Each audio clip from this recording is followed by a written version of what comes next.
Hello everyone, welcome to my channel Cosmopolitan Education, and I'm here to explain the chapter Molecular Basis of Inheritance, which is of class 12th, and we have already discussed about few topics from this chapter, and the topic which I have chosen for today is Griffith experiment, or basically we are going to talk about the era which was around 1928, and at that time there was a discussion between the nucleic acids. Actually, at that time two types of nucleic acids were known. They were DNA as well as the RNA, and there was a debate between scientists, or you can say actually the discussion was whether the DNA is genetic material or RNA is the genetic material which is able to transmit the genetic instructions from one generation to the next.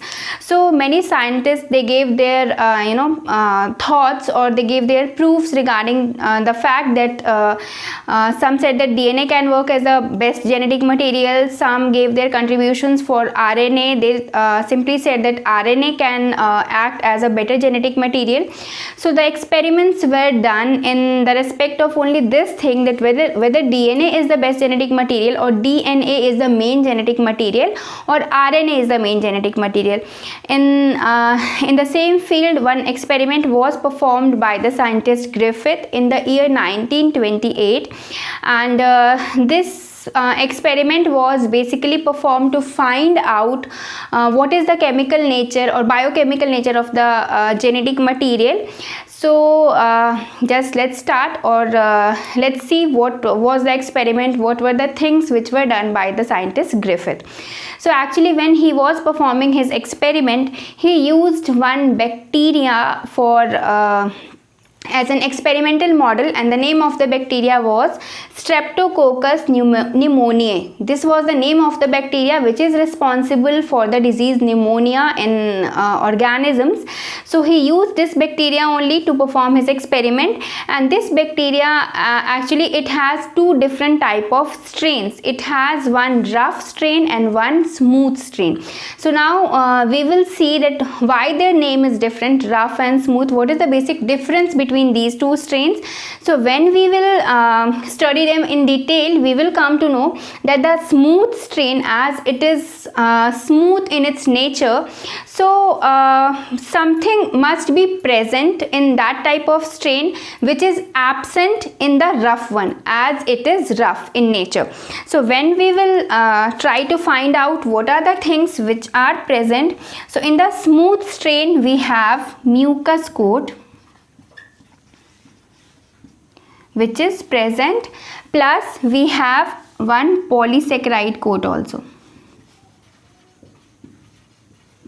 So these two coats are present in the smooth strain. That's why it is smooth, because as you all know, mucus is very slippery substance. It slips when you will touch it. So that's why it is giving this strain the smooth appearance. So that's why you can relate these two things together. So as mucus coat is present, that's why this strain is smooth, and it has one polysaccharide coat also. So these two are the basic features of the smooth strain.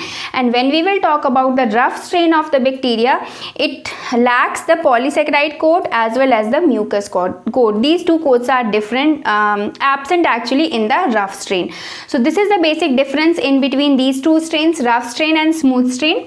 Now we are going to see what was the actual experiment, or what was done in the experiment actually.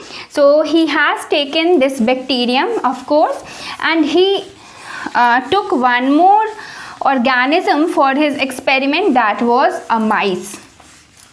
Because as this is the bacteria, so it will work or it will exchange its genetic material with some other organism, and the organism which was used here, it was a mice.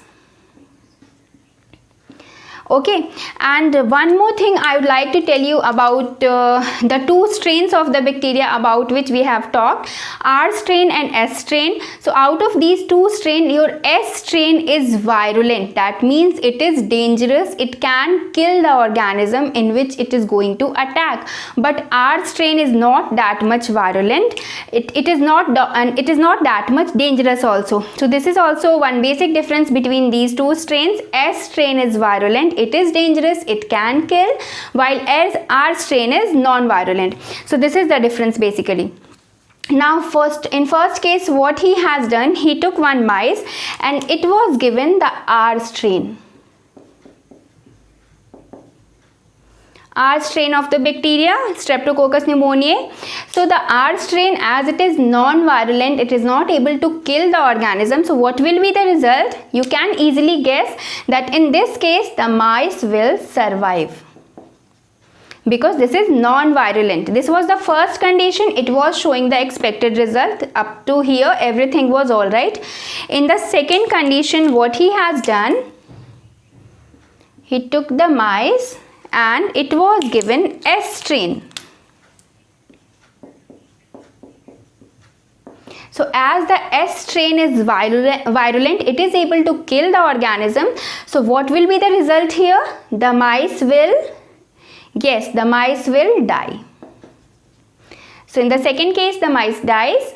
And what he did in the third condition, actually, he took the mice, another mice he took, he gave him, or he introduced the S strain. But in this case, what was different? The S strain was heat killed.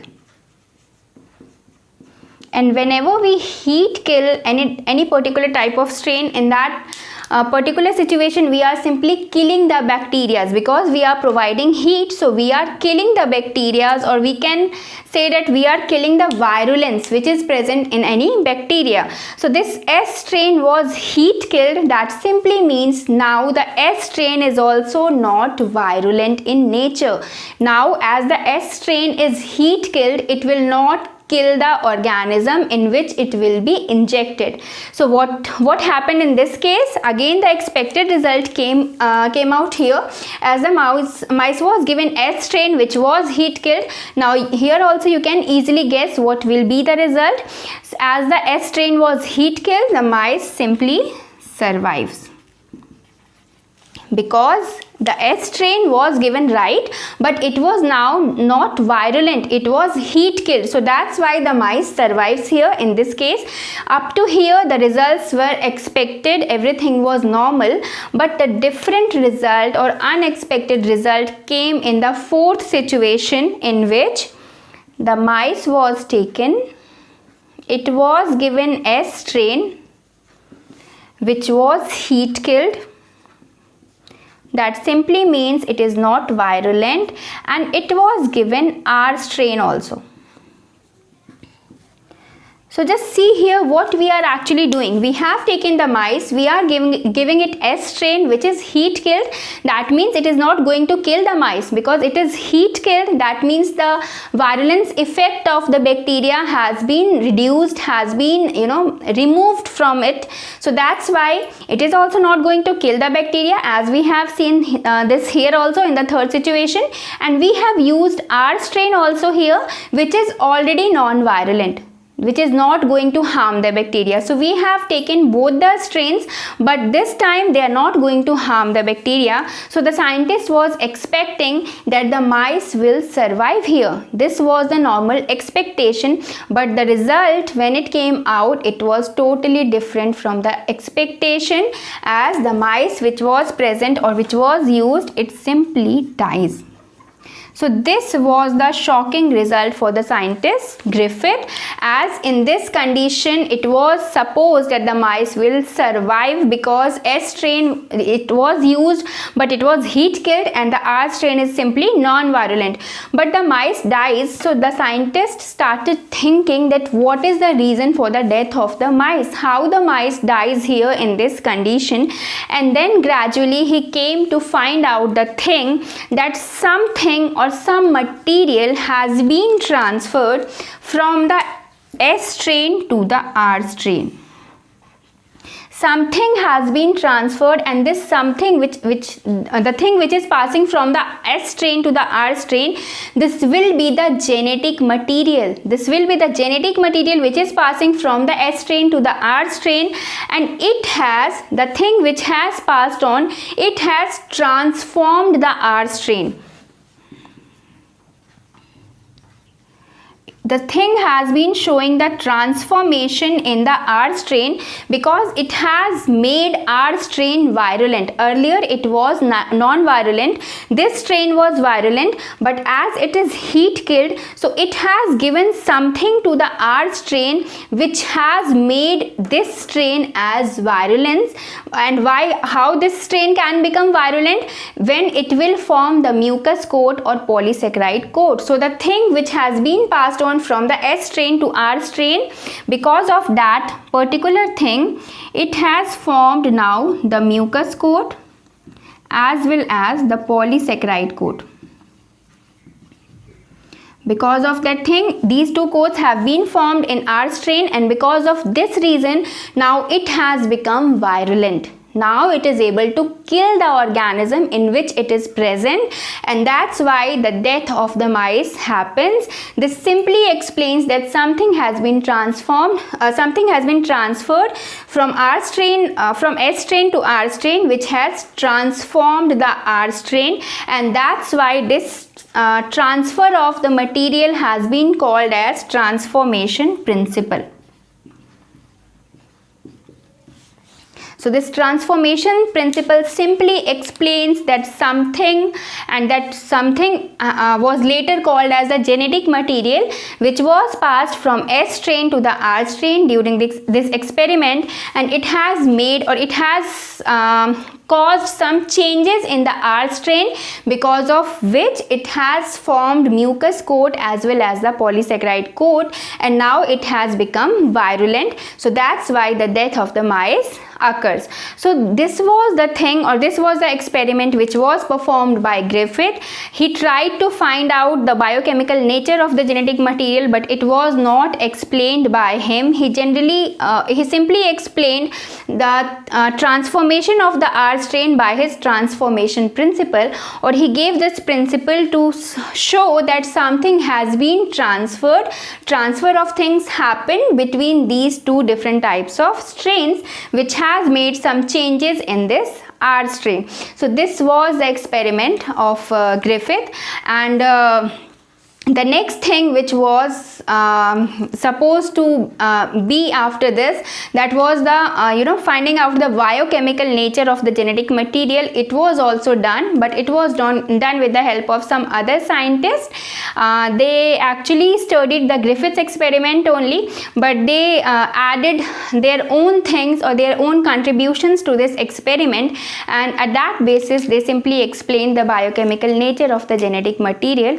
But when it comes about the experiment which was performed by Griffith, so this was the thing, this was the